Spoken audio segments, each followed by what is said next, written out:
சாமி, பையன் போலீஸ் வேலைக்கு தான் போகணும்னு ஒத்த காலில் நிற்கிறான். அவன் ஜாதகம் கொண்டு வந்திருக்கேன். நீங்களே என்னன்னு பார்த்து சொல்லுங்கள்.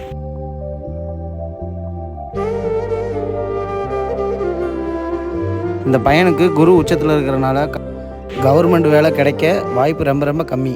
சரிங்களா? இந்த குடும்பத்திலேயே இந்த பையனுக்கு தான் வெளிநாட்டுக்கு போகிற யுக்தி இருக்குதுங்க. சரிங்களா? நல்லபடியாக போயிட்டு வாங்க. ரொம்ப நன்றிங்க சாமி. தம்பி. சொல்லுங்கப்பா. தம்பி, ஜாதகம் பார்த்தேன்டா. நீ போலீஸ் வேலைக்கு போவன் தானே சொல்லிட்டு இருந்த. ஆமாங்கப்பா. ஆனால் உன் ஜாதகத்தில் வெளிநாட்டு போவன் தான் போட்டிருக்கு. அப்பா ஒரு முடிவு பண்ணிட்டேன். கடனை வாங்கியாவது உன்னை வெளிநாட்டு அனுப்பிடுறேன். நீ அங்கே போய் என்னப்பா எவனோ எழுதி கொடுத்ததை நம்பிட்டு இருக்கீங்க? எவனோ எழுதி கொடுத்ததா? இதில் தாண்டா உன் தலையெழுத்தே இருக்கு.